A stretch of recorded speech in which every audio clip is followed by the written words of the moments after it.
Hey, Dr. Chris, thanks for coming on today. I've been to your website. You have a lot of good information there. We just spoke with Cliff Albright from Black Voters Matter. A couple of weeks ago, we had Omari Hosang on from Black Voters Matter in Louisiana. How can we create and increase a Black political infrastructure that can message to African Americans, educate us politically, educate us on the issues, the policies, and help turn out the African American vote?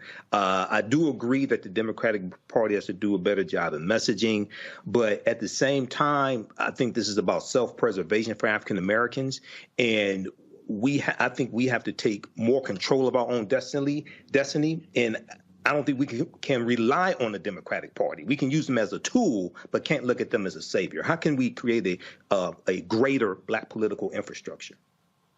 I think that's a great question, and something that clearly we've been struggling with for decades now, how to create some sort of infrastructure that's self-sufficient and that doesn't rely on the Democratic Party or any party, therefore, to win elections or to pass legislation. To me, the first step is education, and to really civic education and an understanding of politics and the importance of politics in people's lives. From our focus groups, from our research, we found that most people see politics as a periphery issue, and that there's things such as paying rent, getting to work, getting their kids to school, dealing with healthcare issues, right, that they don't necessarily see as inherently political, but more as everyday survival issues that take up most of their attention. And so in order to move towards a system of infrastructure within the Black community where we have sort of community level support, individual level support that doesn't rely upon these political parties, we have to continue to find ways to educate people and to push people into a politicization that in which they believe that politics is just an essential part of the house that they're dealing with. We kind of have unique tools that have come about in the last five or 10 years, right? We have social media now and ways to telecommunicate with people that we've never had before. And so I think we need to continue to experiment with these and find creative ways to use the limited funding that many of our community organizations have to reach as many people as possible and sort of inform them of the importance of politics and building networks and building channels and organizations that bring people together with an understanding that politics needs to something that they consider as an important element of their everyday life, and it's intertwined with everything they do.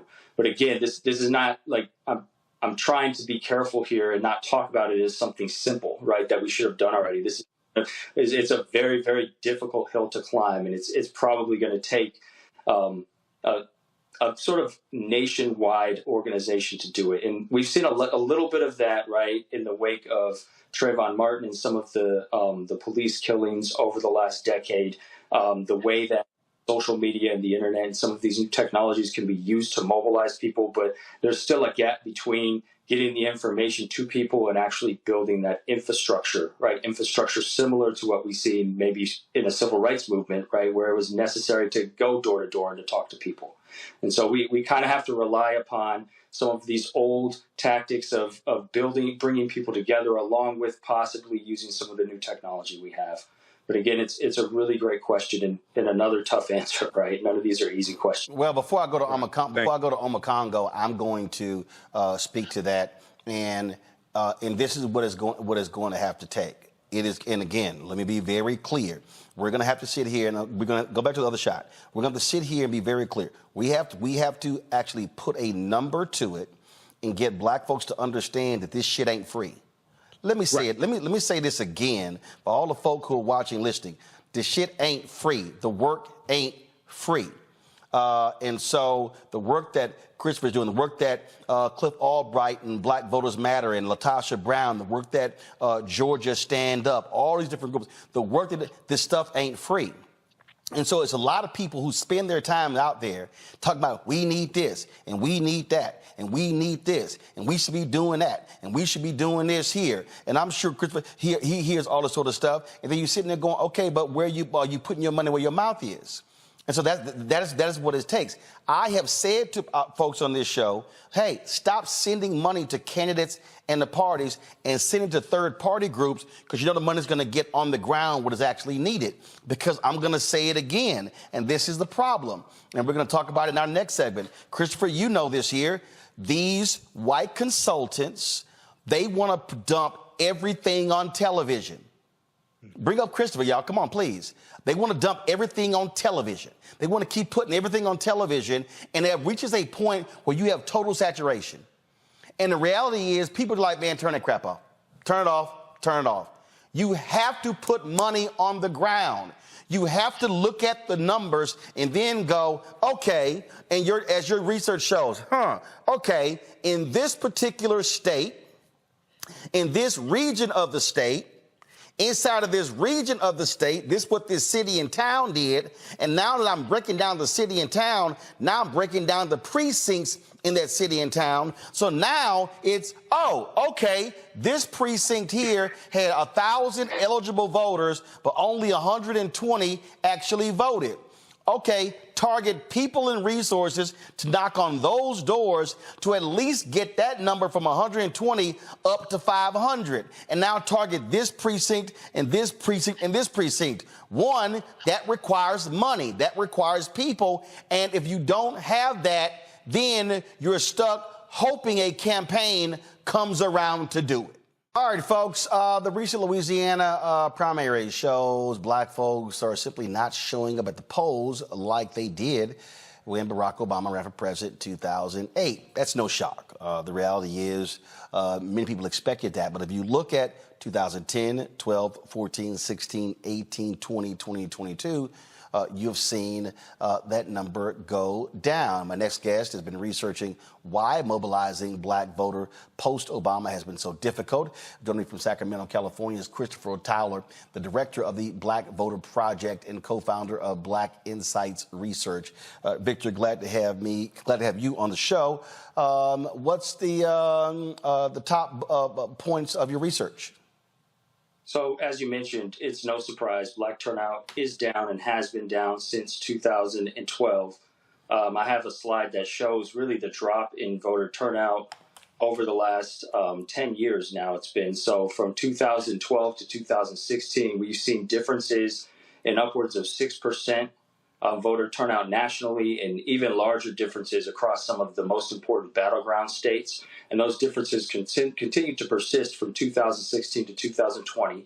And this comes from data from the Center for American Progress, suggesting that there's a ways to go to get black folk out to the polls at the same rates as they were during the Obama administration, and the Democrats are falling behind there.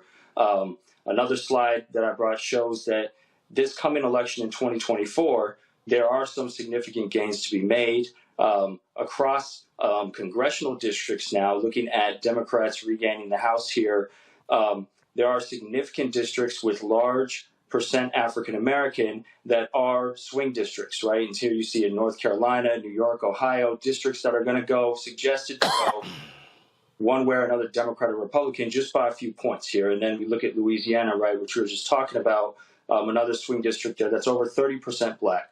So there's a lot that can be done, but the Democrats really aren't doing what needs to be done or haven't in the last decade or so. The research that I've conducted is looking at ways to get Democrats out to the polls, one of which being to really identify the threats to democracy, the threats to racial progress. In this case, it's going to be Donald Trump. It's going to be the MAGA Republicans. It might even be some of these institutions that have now seemed to turn against racial progress in the black community, specifically the Supreme Court, possibly even police, institutions of law enforcement.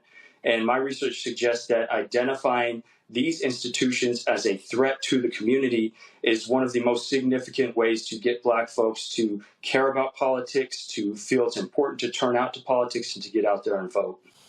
So again, when you begin to unpack this here, and I'm going to throw this out, and this is obviously going to tick off some of our people, but they'll get the hell over it. And I've been saying this for a very long time here. When Obama ran in 2008, he did not need the political infrastructure that had been in place in the Democratic Party since Reverend Jackson's run in 84 and 88. In 1988, Reverend Jackson, at his insistence, with the installation of Ron Brown as DNC chair, with the work of the late Dr. Ron Walters, with the work of Harold Ickes and others, they actually created an infrastructure that was in place, a funding infrastructure, you name it. Well, Obama runs, he doesn't need it.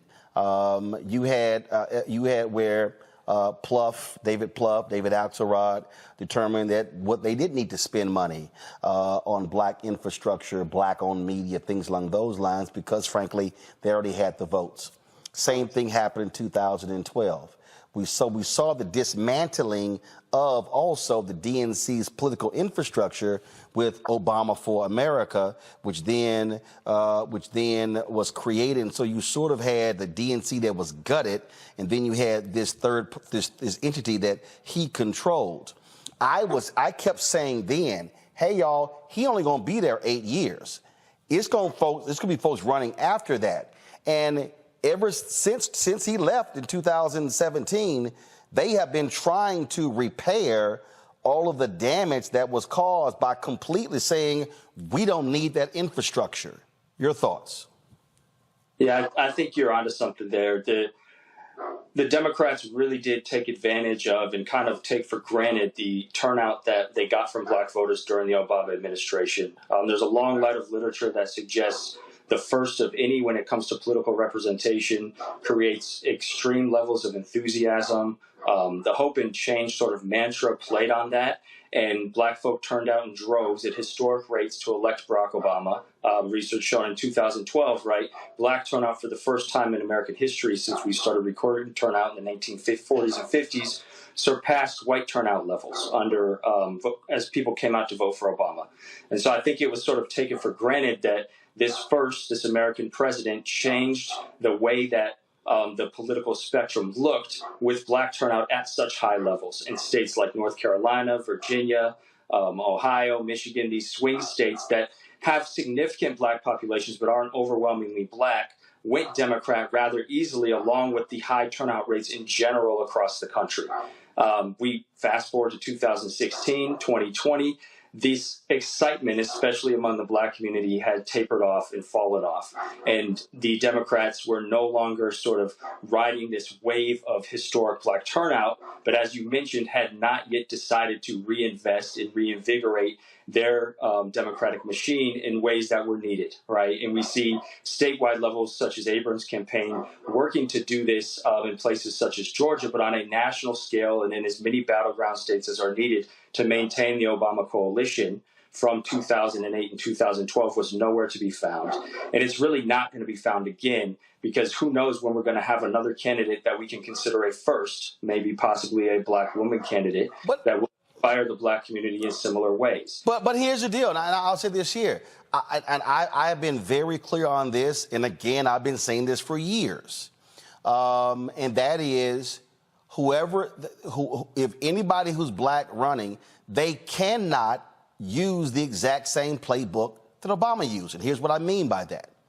There was a 9-point gap between black men and black women in Obama's reelection with Romney in 2012. That was some dissatisfaction there. Whether we want to own it or not, there were a lot of people who felt that more could have been done. And so part of the issue that Democrats that black candidates are going to have to deal with, and again, I believe that Senator Cory Booker and Senator Kamala Harris tried to use the Obama playbook when they ran for president in 2020. That sucker didn't work. It didn't work. And so guess what? It's been used one time. It ain't going to work again. Black voters are going to be making demands of any black candidate because they're going to say, hey, we see how we voted for Obama. That's just a fact. And so I think that people have to understand the newness, the first time seeing the first black family, blah, blah, blah. As I kept saying, hey, guess what? We stayed at the inauguration parade for 8 years. Everybody else left, and they actually got to work. And so Democrats cannot sit around and go, hey, where's the second black hope, or turn them out. What has to happen here, and I've been very clear on this, and a lot of other people get mad when I say it on these mainstream media shows. I'm going to talk slowly when I say this. The fundamental problem with the Democratic Party today is white media consultants refuse to listen to black people, listen to black consultants, listen to black posters, refuse to put the resources in those places early, and then they expect black people to come save their asses come mid to late October. I mean, you said it perfectly. I think one of the most recent sort of research experiments we put together speaks to this. We ran what's called a conjoint experiment on a national poll of black folk. This is something that I don't know if has ever been done before, where we asked respondents, this is only black respondents, to select between two candidates as we varied the different characteristics of those candidates. And so if the last slide, I brought some slides, the last slide could be put up. What we found is that of those candidates, here are sort of the characteristics that were shown to be the most important when it came to selecting a candidate for black respondents on a national poll, right? And so, of course, they wanted a black person, wanted a female candidate, wanted someone who was middle-aged, around 85, with 8 years of experience in politics, picked someone who's a state legislator compared to some other occupations, was important that someone was an ally of the Black Lives Matter movement, actually preferred someone endorsed by Sanders rather than endorsed by Biden, and preferred someone who was a veteran. And so as you see on the left side here of the findings, right, the most important factors here when deciding between potential candidates was someone's support for Black Lives Matter, someone's race, and someone's years in politics. And so trying to build that perfect candidate is going to be a really hard sell, and it's going to be really difficult for Democrats to find someone who fits that same mold, if not impossible, as you mentioned, right? And so I'm really encouraging through my research other ways to look at turning black folk out. And one of the most important factors, aside from sort of this Obama factor, this great hope factor, is actually threat, and looking at how perceptions of threat can push people to the polls in lieu of this sort of magical candidate that creates the same inspiration that we saw once during the Obama administration. Well, first of all, the data of Terrence Woodbury, the pollster, actually bolsters that in terms of what he says is that when they run their focus groups, when black people are told that your vote can make the difference between winning and losing, that it actually works. His data also says that there are certain phrases you cannot use for younger black voters today. When a younger black voter hears voter suppression, they automatically go back to the 1960s. That's what they think. He said, but when you are specific about saying they are trying to shut down our early voting locations, they're trying to get rid of ballot drop boxes, they're trying to stop us from voting absentee balloting, he said that resonates much differently. But I want to stay on this whole point about the white consultants, because we have experience with that. We have experience when we tried to put in our plans in 2016, 2020, and the white consultants wanted to give us a pittance of the money. And in fact, what happened in 2020, as opposed to giving us advertising money in the Warnock and Ossoff runoff, this is the DSCC, controlled by Senator Chuck Schumer, they actually gave us money from the celebrity influencer budget. And so we were like, I'm sorry. And other African Americans said, wait a minute, Roland has a media company. This is a media company. This is not a celebrity influencer. But what happens, if people need to understand the nuts and bolts, those white consultants, especially the media people, they make their money off of TV buys. And so they don't want that money to go in a ground game and non-television, because that's less money goes in their pockets. And when the election is over and the candidate loses, they just go on to the next campaign to make more millions. And so there has to be a true reckoning, I believe, not just, and this is all the mistake that people keep making. What Jamie doing? People don't realize today the DNC does not take in a lot of money.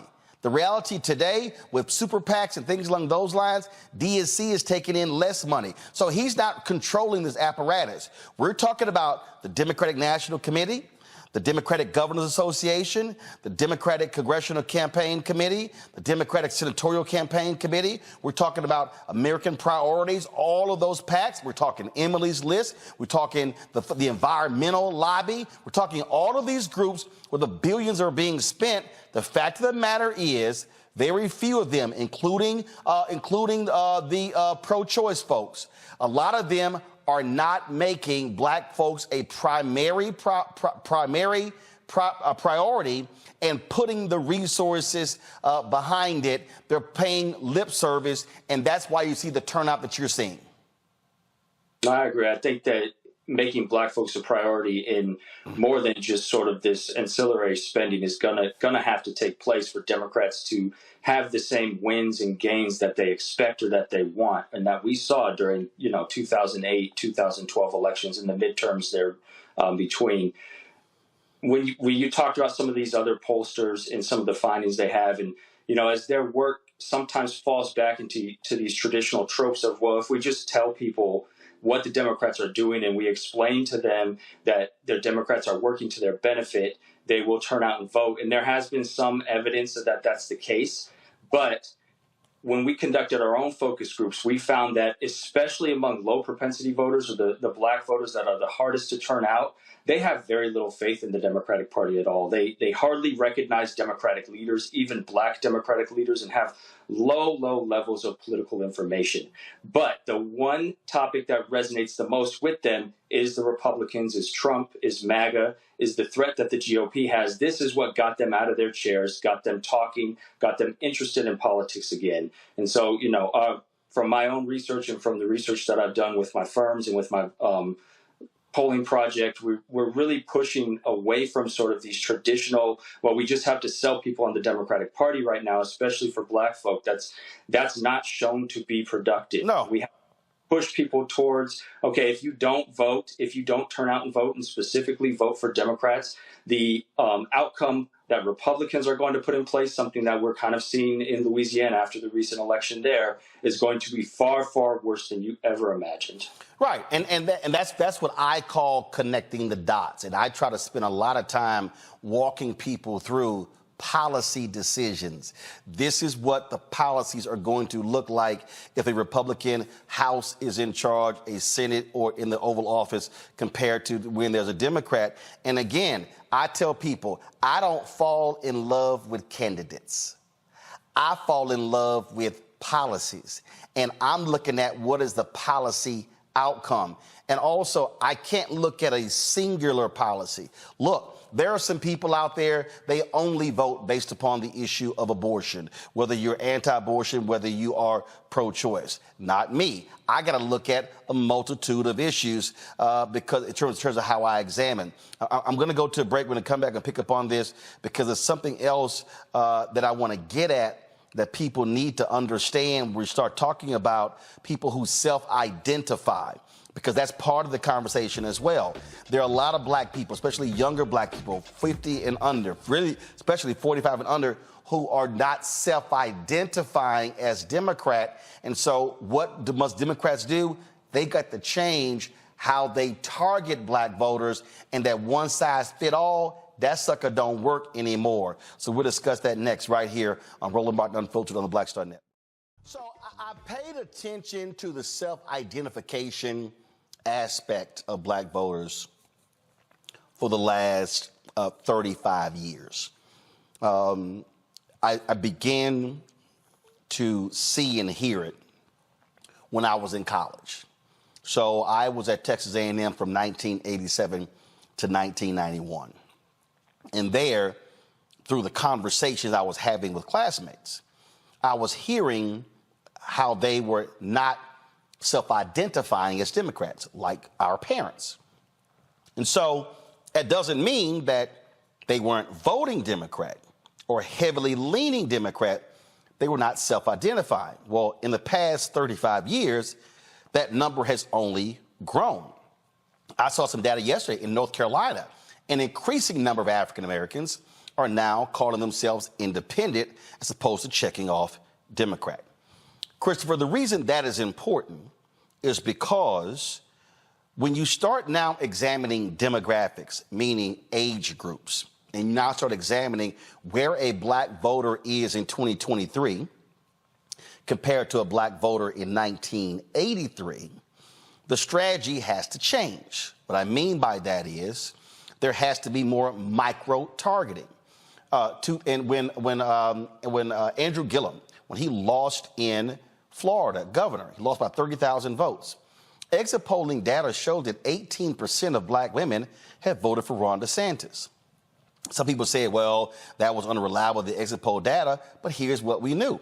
A lot of those black women were voting based upon the opportunity scholarships that were in Florida for their children to go to different schools, in charter schools, school choice. That was an issue.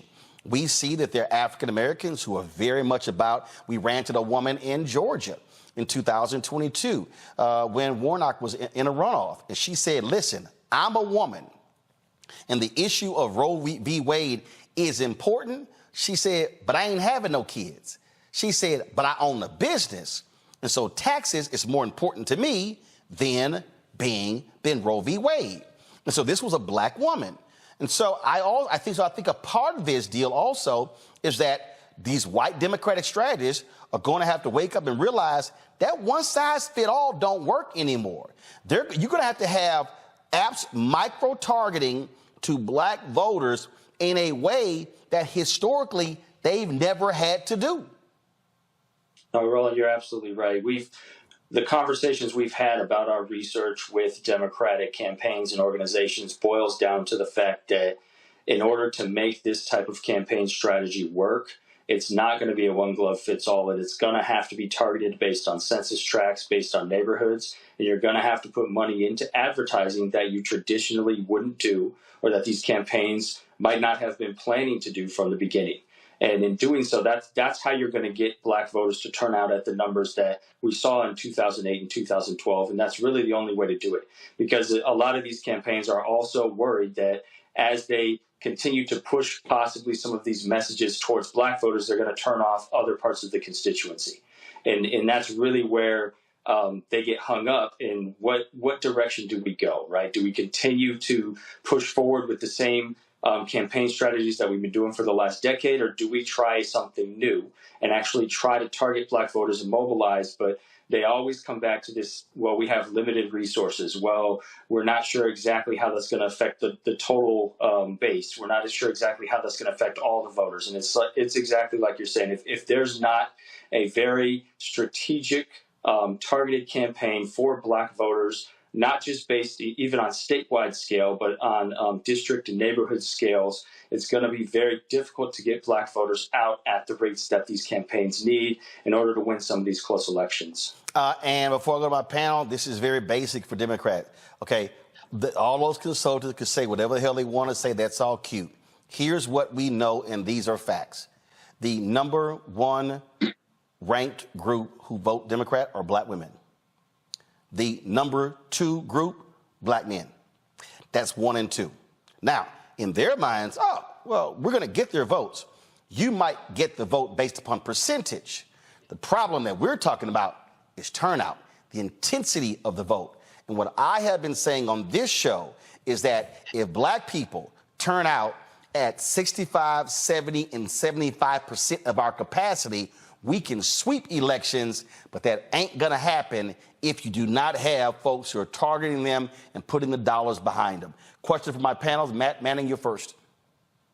Yeah, so the question I had for you was particularly about political trust and alienation. I know one of the things that you've looked at in your data is that issue, is political trust. And that to me seems to be the seminal issue here, no matter how people identify as Republicans or Democrats. And so my question to you is really twofold. One, how do you compile that data in terms of, determining how trusting people are into the system or not? And secondly, what is your suggestion in terms of messaging, particularly for Democrats, on how people can have a greater trust, black people have a greater trust in the system and therefore a greater buy-in, particularly when it comes to things like nonpartisan races? Because a lot of times on the local level, your local city council person doesn't even declare a party, right? And they're the one who has the most immediate effect on your life in terms of filling the pothole at the end of the street. So how do y'all address the political trust and alienation issue in your data? That's a great question. We've been looking at trust and alienation for probably about 10 years now, because we consider it also something essential to understanding Black politics. When it comes to trust, we really break it down into what's called specific and diffuse trust, where specific trust is trust in sort of the temporary political figures, political symbols, what's going on in politics at that moment, where diffuse trust is really this broader trust in systems and in institutions. And for Black, over time, we've shown we know that diffuse trust is always relatively low compared to other groups, just because of the history of discrimination and oppression that Black folk have lived through. And so it's always been a struggle to get that level of diffuse trust up. However, our research and other research suggests that trust can be built, specific and diffuse trust, through representation that looks like the community and through substantive policy gains. However, it's going to be very difficult to get that type of representation and to achieve policy gains for the Black community with turnout not at historic rates, at these levels that we're talking about, right? And so that's why we continue to push forward. Well, if long-term we really want to build trust, we have to understand that there needs to be a very committed campaign to turning out Black voters that's looking at new and unique strategies to do so, especially after the Obama era, because the only way that we're going to regain this trust in the system and sort of rebuild allegiance to a system that many Black folks see as oppositional is by showing them that they can win races, they can be represented by people that they believe in, that they look like, and those people can then turn around and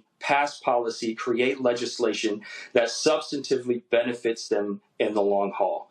And so, that's kind of our short and long when it comes to trust and alienation, but we absolutely agree this is a central issue to Black politics and something that we've been researching for a while. Michael. Hey, Dr. Chris, thanks for coming on today. I've been to your website. You have a lot of good information there. We just spoke with Cliff Albright from Black Voters Matter. A couple of weeks ago, we had Omari Hosang on from Black Voters Matter in Louisiana. How can we create and increase a Black political infrastructure that can message to African Americans, educate us politically, educate us on the issues, the policies, and help turn out the African American vote? I do agree that the Democratic Party has to do a better job of messaging, but at the same time, I think this is about self-preservation for African Americans, and I think we have to take more control of our own destiny, and I don't think we can rely on the Democratic Party. We can use them as a tool, but can't look at them as a savior. How can we create a greater Black political infrastructure? I think that's a great question, and something that clearly we've been struggling with for decades now, how to create some sort of infrastructure that's self-sufficient and that doesn't rely on the Democratic Party or any party, therefore, to win elections or to pass legislation. To me, the first step is education, and to really civic education and an understanding of politics and the importance of politics in people's lives. From our focus groups, from our research, we found that most people see politics as a periphery issue, and that there's things such as paying rent, getting to work, getting their kids to school, dealing with healthcare issues, right, that they don't necessarily see as inherently political, but more as everyday survival issues that take up most of their attention. And so in order to move towards a system of infrastructure within the Black community where we have sort of community level support, individual level support that doesn't rely upon these political parties, we have to continue to find ways to educate people and to push people into a politicization that in which they believe that politics is just an essential part of the house that they're dealing with. We kind of have unique tools that have come about in the last five or 10 years, right? We have social media now and ways to telecommunicate with people that we've never had before. And so I think we need to continue to experiment with these and find creative ways to use the limited funding that many of our community organizations have to reach as many people as possible and sort of inform them of the importance of politics and building networks and building channels and organizations that bring people together with an understanding that politics needs to be something that they consider as an important element of their everyday life, and it's intertwined with everything they do. But again, this is not like I'm trying to be careful here and not talk about it as something simple, right? That we should have done already. It's a very, very difficult hill to climb, and it's probably going to take a sort of nationwide organization to do it. And we've seen a little bit of that, right, in the wake of Trayvon Martin and some of the police killings over the last decade. The way that social media and the internet and some of these new technologies can be used to mobilize people, but there's still a gap between getting the information to people and actually building that infrastructure, right? Infrastructure similar to what we see maybe in a civil rights movement, right? Where it was necessary to go door to door and to talk to people. And so we kind of have to rely upon some of these old tactics of bringing people together, along with possibly using some of the new technology we have. But again, it's a really great question and another tough answer, right? None of these are easy questions. Well, before I go to Omakongo, I'm going to speak to that, and this is what is going to have to take. It is, and again, let me be very clear. We're going to have to sit here, and we're going to go back to the other shot. We're going to have to sit here and be very clear. We have to actually put a number to it and get black folks to understand that this shit ain't free. Let me say it. Let me say this again for all the folk who are watching, listening. The shit ain't free. The work ain't free. And so the work that Christopher's doing, the work that Cliff Albright and Black Voters Matter and Latasha Brown, the work that Georgia Stand Up, all these different groups, the work that this stuff ain't free. And so it's a lot of people who spend their time out there talking about we need this and we need that and we need this and we should be doing that and we should be doing this here. And I'm sure Christopher, he hears all this sort of stuff. And then you're sitting there going, okay, but where are you putting your money where your mouth is? And so that is what it takes. I have said to folks on this show, hey, stop sending money to candidates and the parties and sending to third-party groups because you know the money's going to get on the ground what is actually needed. Because I'm going to say it again, and this is the problem. And we're going to talk about it in our next segment. Christopher, you know this here. These white consultants, they want to dump everything on television. Bring up Christopher, y'all. Come on, please. They want to dump everything on television. They want to keep putting everything on television, and it reaches a point where you have total saturation. And the reality is people are like, man, turn that crap off. Turn it off. Turn it off. You have to put money on the ground. You have to look at the numbers and then go, okay, and as your research shows, okay, in this particular state, in this region of the state, inside of this region of the state, this is what this city and town did. And now that I'm breaking down the city and town, now I'm breaking down the precincts in that city and town. So now it's, okay, this precinct here had 1,000 eligible voters, but only 120 actually voted. Okay, target people and resources to knock on those doors to at least get that number from 120 up to 500. And now target this precinct and this precinct and this precinct. One, that requires money. That requires people. And if you don't have that, then you're stuck hoping a campaign comes around to do it. And from what we've known, campaigns aren't doing that, right? Precisely. The most successful campaigns we've seen turning out black folks since the Obama era have been state, regional, or local campaigns, such as the Black Voter Matters, such as the campaigns in Georgia that are doing it sort of on their own, sometimes in coordination with parties, but most of the infrastructure is built over time on their own with their own resources that they've been able to gather. Absolutely. Omakongo. Mr. Towler, I was really interested in your slide showing the prototype in terms of what people were interested in. And given the fact that you have Black Lives Matter as the top priority for many people that you're speaking to, are you concerned that Democrats are going to be losing serious support, even more support from the black community as it relates to Biden's stance with Israel and Gaza? Because what I'm seeing is that many black people who are in support of Palestine, or at the very least are in support of a ceasefire. And I'm concerned, as I'm also seeing from like the Arab American community, they're saying that we're just getting lip service from the administration, and though we're never going to go vote for Trump, we're so angry with what's going on right now that we just might end up staying home. And that might be a concern for the Black community as well. What are your thoughts on that? Yeah, I think that's absolutely a concern. So just to be clear, the experiment that I put up was juxtapositioning characteristics when it came to perspectives on Black Lives Matter. And so for us, the ideal candidate was an ally of Black Lives Matter, but this was compared to someone who did not show support or said they were not an ally of Black Lives Matter. So it doesn't necessarily say they're affiliated or anything, but their opinion on Black Lives Matter was one of the most important elements when understanding what made Black respondents choose one candidate over another. And so, you know, the fact that the Democratic Party has not necessarily positioned themselves as an ally of the Black community in many ways, right? But most recently, when it comes to this, the conflict in Israel and Palestine and the Middle East, it's definitely a worry and a concern that Black voters will continue to lose even more enthusiasm. And now we're talking about possibly some high propensity Black voters, or Black voters that were planning on coming out and voting and have consistently voted, are now being turned off even more. And there's absolutely a reason to believe that, you know, from our focus groups, Black voters and low and high propensity Black voters were already disillusioned with Democrats. They already didn't really see much in terms of policy returns from the party. They didn't recognize any individual changes in their lives since Biden had won in 2020.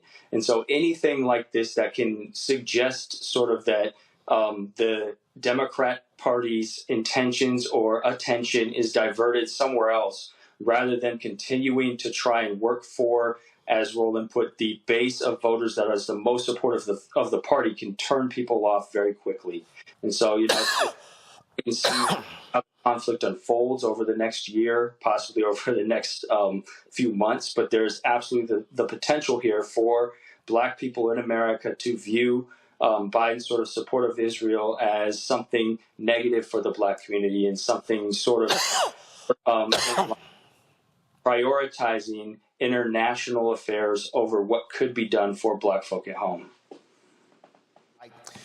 Christopher Towler, we surely appreciate it. Thank you so very much. Thank you. Hopefully you learned a lot today, and be sure to register for the online history classes that I teach on Saturdays and Sundays.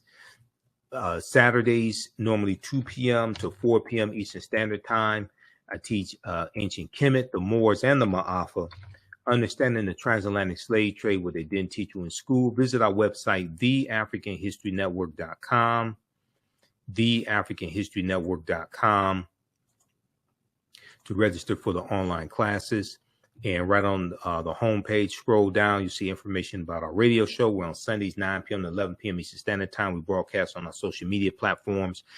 My class is Ancient Kemet, one of the original names for Egypt, the Moors, and the Ma'afa, understanding the transatlantic slave trade, what they didn't teach you in school. We deal with thousands of years of history and what leads up to the transatlantic slave trade taking place, okay?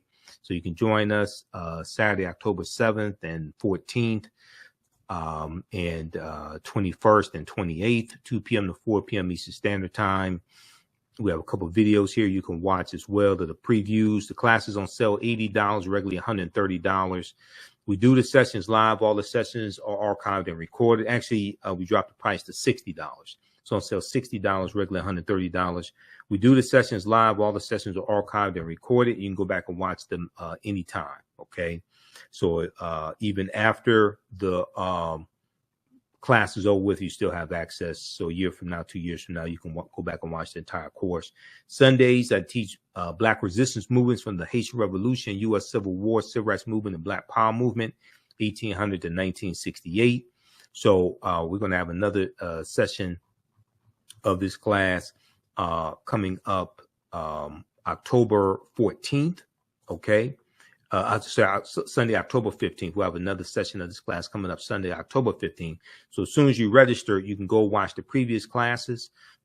This class is on sale $40. As soon as you register, you can go back and watch the previous classes, and you'll be ready to join us Sunday, October 15th.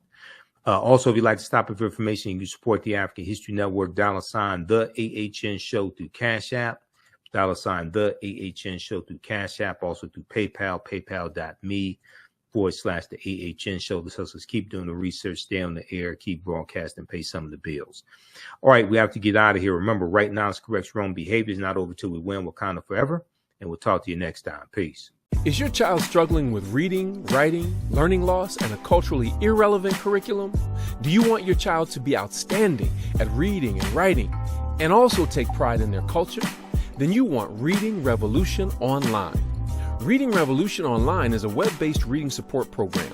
We serve scholars in grades K through 8, and through our innovative approach, we help them build reading confidence and cultural identity development, equipping them for success in school and life. They learn about Black heroes and sheroes through captioned videos, reading selections, and other activities. Reading Revolution Online is an experience for the whole family. Do it for the culture. Go to readingrevolution.org and